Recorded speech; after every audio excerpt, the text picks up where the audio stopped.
अस्सलाम वालेकुम वरहमतुल्लाहि ताला वबरकातुहू। मेरे भाइयों, मेरे दोस्तों, ये जो आपने अभी फ़ोटो देखा, इमेज देखी, ये नमाज़ों के टाइम का नक्शा है।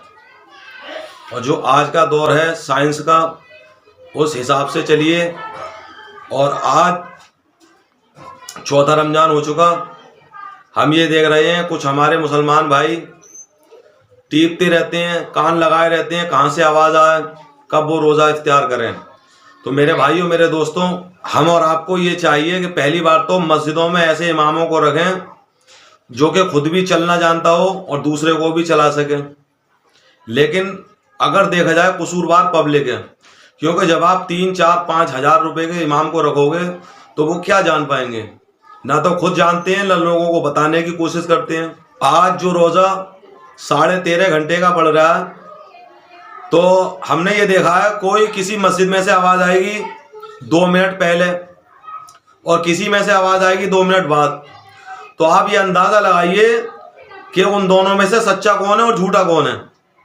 बिलफर्ज अगर किसी ने 2 मिनट पहले रोज़ा खुलवा दिया तो 13.5 घंटे की मेहनत बेकार चली जाएगी।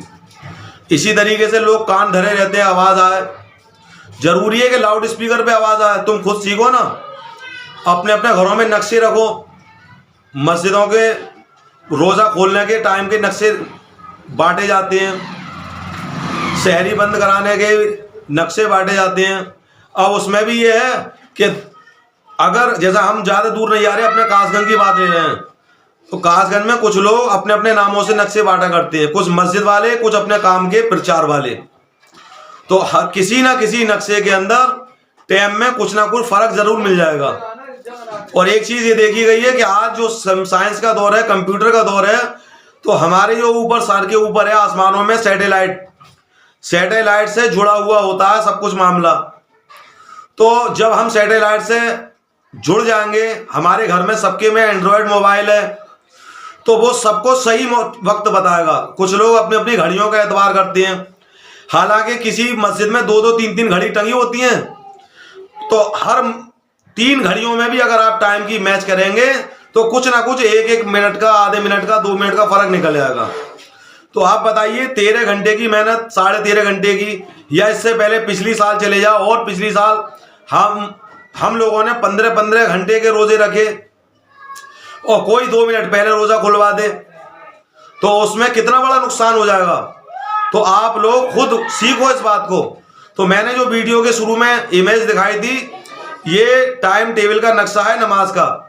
तो अब इसमें आप समझ लीजिए, जो मगरिब की नमाज का टाइम का वक्त है वही रोजा खोलने का वक्त है। तो जो नक्शे में वक्त दिया गया है उस वक्त से आप 3 मिनट ऊपर चढ़ा लीजिए। जब आप 13.5 घंटे की मेहनत कर आए तो 3 मिनट में या 5 मिनट में कुछ नहीं बन बिगड़ जाएगा। इसी तरीके से रही जो खत्म होती है, वहां का जो वक्त है वो सुबह सादिक यानी कि फजर की नमाज का टाइम शुरू होने का वक्त है। उससे पीछे को आप 3 मिनट या 5 मिनट पहले रोटी खाना बंद कर दीजिए। आपका रोजा पूरा मुकम्मल हो जाएगा, किसी को आपको पूछने की जरूरत नहीं पड़ेगी। कुछ लोग ये समझते हैं कि अजान हो रही है और अभी तो फलानी मस्जिद की अजान बाकी है, खा रहे हैं, पी रहे हैं, कि अभी एक घूंट और पानी पी ले, कोई बीड़ी पी रहा है, कोई कुछ खा रहा है, कोई कुछ खा रहा है। तो मेरे भाइयों, मेरे दोस्तों, याद रखो, जब हमारे सारे काम आज के दौर में साइंस के हिसाब से हो रहे हैं, ये अजान जो माइक पे हो रही है साइंस के हिसाब से ही तो है। चांद की खबर जो अरब से ली जाती है, ये साइंस के हिसाब से ही तो है।